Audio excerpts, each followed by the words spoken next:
All right, hey everybody, welcome back to the channel. It's Rob at Smirking Gun Reviews, and we are gonna crush one more episode of The Expanse out tonight. It's episode 7. It's called The Seventh Man. So full spoilers ahead if you haven't seen this season 2 episode. And this one is kind of like, there's a lot of information, but it's kind of a filler episode. But that's not a diss. There is episodes where we need a lot of things that are setting up what's going to happen later. So if before anybody jumps down my throat by calling this a filler episode, I'm not calling it a bad episode, because we do get a lot here. Man, do we get a lot here. So I picked this because she is pretty much integral to this storyline. I'm not 100% really liking her or really caring that much about her, because so far with what happened with her whole team getting wiped out and the time that they spent with this team throughout other episodes and then just gone and she's the only one left, it kind of feels a little hollow that they're just gone now without ever really, they're fighting and everything kind of meant nothing to the story at this point when they just get taken out. But at the same time, on the flip side of that, is that sometimes that's just how life goes, right? You don't get the shit that you want. So like we might have wanted to see more of them working together. I think that kind of makes it even a harder hit for at least the character, that they had just finally gotten to be a group that could fight with each other, and right away they were just taken out.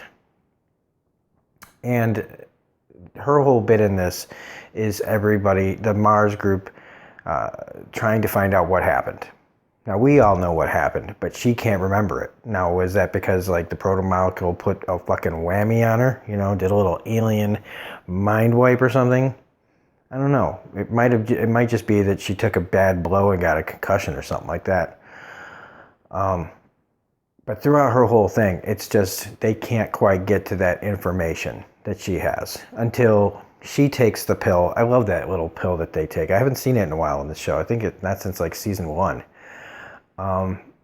where she takes the pill and is connected to that other officer, where they can finally get to the information, which was that, like I always thought, the UN group troops were running and shooting at the thing that she ends up seeing later. And it looks kind of like the face kind of reminded me of a rock troll from Lord of the Rings. I don't know why. It's the first thing that popped into my head. I know it's not a rock troll. But it's just the kind of like face, just this kind of blank thing. And that she remembers that it wasn't wearing a vac suit. I'd been saying I'd never seen nothing like that, and it wasn't wearing a black suit. Like, it looked like a creature that wasn't wearing a vac suit that could breathe outside water, outside of a suit. And basically, in the end, she does tell them this information, and then she is basically told to just give them the cover story, because she's going to go to Earth, and they need the witness to give this testimony, and we'll see how that goes. She doesn't like, that she's got to lie about it. But they convince her that she needs to, hold this information, because everything is always such a, fucking walking on thin ice with every comment that you make and every little thing that happens. But we'll see how this goes, because she's going to go down to Earth and she's got to deal with Christian. So, and I don't think anybody, for even people that know Christian aren't ready to handle her. So this poor girl is about to meet, go down and deal with some shit.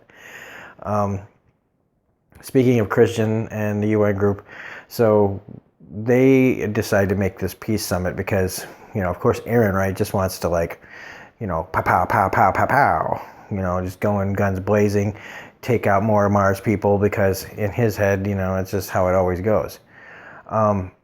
But Christian says that they need to have a summit because they want peace just as much as we do, because in the end, we'll always win because we have the numbers. And she's right. And I like the comment that she makes after, like, I assume he's kind of like the president. It says that, why didn't she ever go out for, office? And she's like, because I like to get shit done. And I like to keep my head on my neck. And she's just got such great lines. She's not, even though it's sometimes a little bit, just a skosh, hard to understand her. It's pretty clear what she's always saying. Now, the other big part of this is the return of Anderson Dawes, played by the great Jared Harris, who, again, I implore everyone that if one of the reasons to watch shows like Fringe and Mad Men is because of Jared Harris. He is such a great actor. I love him as Lane Price on Mad Men. He's such a great tragic character, and he's great on this. He's again another chameleon type actor like Thomas Jane, who you wouldn't know that he could ever play any of these other guys until you see it. And in this, he's kind of more like the rugged, manly man, kind of roguish guy. Now he's running his own game now because Fred Johnson's trying to, unite the Belters to what they need. They need a representative on Earth, and he, nominates Dawes, who, since we know he's the asshole that never came for Julie Mao. Now I'm pretty sure that the only other person that might have known that was Miller. So I don't think anybody knows that Dawes was behind Julie Mao being out there, and that he's really interested in this proto-molecule. If I'm wrong about that, somebody please correct me, but I'm pretty sure that nobody right now, except for maybe Fred Johnson in the back of his mind, and is not telling anyone that Dawes has got his own plans about this thing. He does ask an awful lot of questions, though, that kind of should lead everybody to the point that this guy's after something, and it's probably something along the lines of a little thing called the proto-molecule. But and then this whole scene is great because you get Chad Coleman, you get Jared Harris, you get Stephen Strait, all giving good performances in this room. Like Johnson at first trying to get Dawes on his side, to be the voice, and then Dawes, at first sounding like he's with Johnson, and then flips it on him and starts on his usual belter stuff that all these people start to eat up because he is very charismatic. And these people are kind of, let's not call them stupid, but they're looking for, with the guy like Dawes, it's easy for him to get these kind of people on their side because, yes, Johnson is an earther, and so is Holden, who tries to also say something reasonable. But these people don't want to hear a reasonable thing because this guy's, telling him what they want to hear, which is Earth and Mars is just using them, their property. And that's how they feel, and that's how they should feel.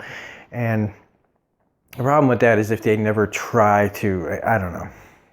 It's a fictional story, but all I'm going to say is, if you never try to write, whatever.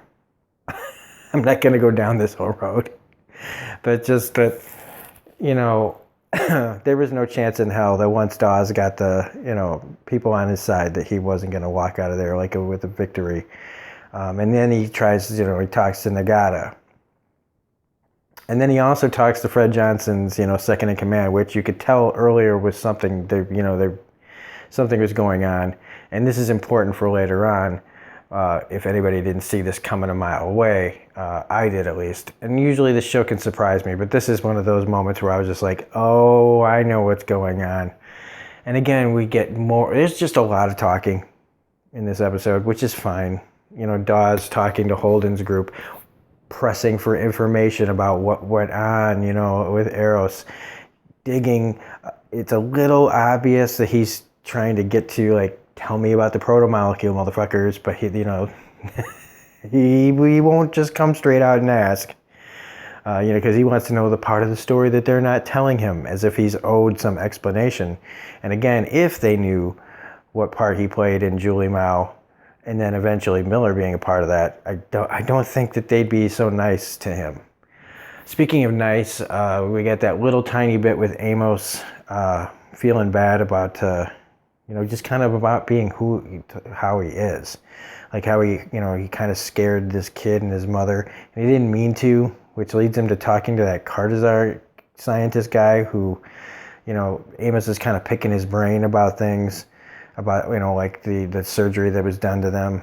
And it's just a little bit, and I think there's going to be more to that situation between those two later. But once Dawes has this little drink with Fred Johnson, second in command, and then proceeds to have, cozy up to Miller's buddy from Sirius Station, the kid, Invincible Boy. I can't say his name, but he gets him on his side too. Again, he's just gathering up kind of these important people, because that kid has been kind of the voice of what happened after after Eros blew up on Venus, and this kid's the survivor. Miller saved him and everything. People want to listen to him. And this is where, Holden wakes up and realizes that something's off, goes into the Cortazar's room where he's gone, and he's calling Johnson, we got to lock this place down. But, when they try to lock everything down, everything just suddenly stops working. And it's, pretty clear that his second in command, at least to me it is, I haven't proven it yet, but I think she's the one who is, letting the system go. And so they go, oh, well, there's a ship taken off, so let's go get it, or get the Rocinante gone, and Nagata and Alex take off after it. And it's pretty obvious to me, it was pretty obvious to me that was a bait and switch. You get everybody chasing going one way, while they make a quick exit the other way, while everybody doesn't know that the second command is probably making this all happen. And it is a pretty cool, intense situation with Alex, just being really, confident, flying the spaceship and telling her what to do and shooting the engines out. But it's all for nothing, because all that's on the ship is the kid. And they've taken off with the scientist. And he knows that there's more proto-molecule out there. And it pretty much, for us watching, should be pretty clear that Dawes is just wanting his hands on it. And again, like he did before, and it's just going to be another thing that he uses to try to get the belt to be able to be more powerful than anybody else. Basically start his own little civil war with an organism that he doesn't understand. So it's pretty crazy, and it's not going to go well for anyone if he gets his hands on that stuff. So anyway, that's about it for this episode. I know this is a little bit shorter episode, but with all the talking going on and not a lot of action, it's pretty quick to get to the point of this episode. So anyway, we will be doing episode 8 tomorrow, possibly 9 as well. And that's about it. So if you liked this video, please hit the like button, comment, share, subscribe. Again, all the comments I can get on this, all the extra information I can get on this, more the better. And that's about it. So this is Rob for Smirking Gun Reviews, saying it is 11 o'clock on the dot, and it's time for me to upload this and go to bed. So I will see you guys next time. Bye.